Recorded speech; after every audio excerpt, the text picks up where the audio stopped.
DC SSD যে security ছিল প্রশান্ত পোদ্দার, ও admit আছে, ও হেড ইঞ্জুরি কিছু হয়েছে, এমনি ঠিক আছে, হোপফুলি আরও ইমপ্রুভ হবে।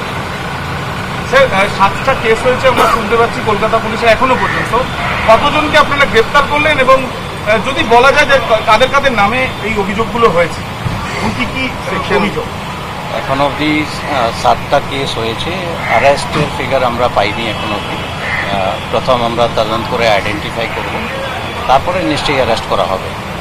অ্যান্ড যারা গতকাল ওখানে উপস্থিত ছিলেন, যারা মাননীয় হাইকোর্টের যে ডাইরেকশন ছিল সেটা ভায়োলেট করেছেন, যারা পুলিশকে অ্যাসল্ট করেছেন, যারা পুলিশকে থ্রেট করেছেন, যারা গভর্নমেন্ট প্রপার্টিকে ড্যামেজ করেছেন, যারা প্রাইভেট প্রপার্টিকে ড্যামেজ করেছেন, ওদেরকে চিহ্নিত করা হচ্ছে অ্যান্ড ডেফিনেটলি ওদের নাম এফআইআরে থাকবে। স্যার আরেকটা বিষয় সেটা হচ্ছে যে অভয়ার মা তিনি স্পষ্টত বলছেন যে তাকে পুলিশ লাঠি পেটা করেছে, 3 থেকে 4 জন পুলিশ তাকে মেরেছে। এই পরিপ্রেক্ষিতে দেখা যাচ্ছে যে ওনাকে মেডিকেল হাসপাতালে ভর্তি করা হয়েছে।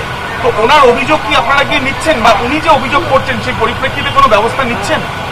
সেটা নিশ্চয়ই আমাদের ইনভেস্টিগেশনের পার্ট আছে ওটাও। অ্যান্ড গতকালের বিভিন্ন ফুটেজ আমরা অ্যানালিসিস করে দেখছি, দেখার পরে যা পাওয়া যাবে তার বেসিসে অ্যাকশন হবে। গতকাল আমরা দেখলাম যে ডিসি কোর্ট তিনি বলছেন যে তাকে মারা হয়নি, অথচ দেখা যাচ্ছে যে আহত অবস্থায় মাথা ফুলে গিয়েছে অভয়ার মা, তিনি বলছেন পুলিশই আমাকে মেরেছে। এটা সাবজেক্ট টু ইনভেস্টিগেশন আছে, CCTV footage, video footage, body ক্যামেরার ফুটেজ, ওখানে ড্রোন থেকে সার্ভেলেন্স হচ্ছিল তার ফুটেজ দেখা হচ্ছে, বিভিন্ন অ্যাঙ্গেল থেকে ফুটেজ দেখা হচ্ছে।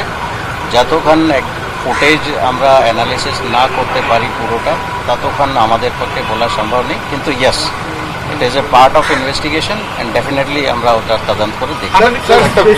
আপনাকে উদ্দেশ্য করেও কিছু কটূক্তি গতকাল করা হয়েছে, সে বিষয়ে কি আপনি ওই বিষয়ে এখন এই মুহূর্তে কিছু বলা উচিত হবে না আমার পক্ষ থেকে। আমি শুধু এটাই বলবো দ্যাট আজিকারের ডিসি ওনার মা যেটা অ্যালিগেশন করছেন, নিশ্চয়ই ওনার ইঞ্জুরি হয়েছে, সেটা রেগ্রেটেবল আছে, এটা অ্যাকচুয়ালি হওয়া উচিত নেই। কিন্তু কেন হলো, কী কারণে হলো, পুলিশের যেটা অ্যালিগেশন হচ্ছে দ্যাট পুলিশ মেরেছে, সেই অ্যালিগেশন সত্যি কি মিথ্যা, এগুলো সব অ্যাঙ্গেল দেখা হচ্ছে। আপনারা কি অভিযোগ নিতে কাউকে পাঠাবেন হাসপাতালে যদি উনি অভিযোগ করতে চান? এরকম অভিযোগ যদি আসে নিশ্চয়ই তদন্ত করা হবে, আর যদি অভিযোগ যদি নাও আমরা পাই, আমরা নিশ্চয়ই আমাদের গতকাল থেকেই আমরা নিজেই তদন্ত করছি। স্যার এগুলো কি আপনাকে পার্সোনাল অ্যাটাক করে aggressive language use? Sir this was the first time এরা তো পুলিশকে অ্যাটাক করে অ্যাগ্রেসিভ ল্যাঙ্গুয়েজ ইউজ করা হয়েছে বাই দ্য সেম পারসন। আপনারা কি কোনো রকম মানে এই মুহূর্তে এর উপর কমেন্ট করা উচিত হবে। স্যার লাস্ট স্যার, কালকে আরো একটা ছবি দেখা গেল যেখানে দেখা যাচ্ছে র্যাফের যারা জওয়ানরা রয়েছেন তারা ন্যাশনাল ফ্ল্যাগ ফেলে দিচ্ছে, বিজেপি থেকে দেওয়া হচ্ছে। মানে ওটাও পার্ট অফ ইনভেস্টিগেশন আছে। মানে আমরা পুরো ফুটেজটা দেখিনি, কিন্তু কিছু ফ্ল্যাগ জমির উপর পড়ে আছে, তো যারা ফ্ল্যাগ যাদের হাতে ছিল ওদের হাত থেকে কি করে পড়ে গেছে, and whether it violates the national ফ্ল্যাগের কোড ভায়োলেট হলো কি না,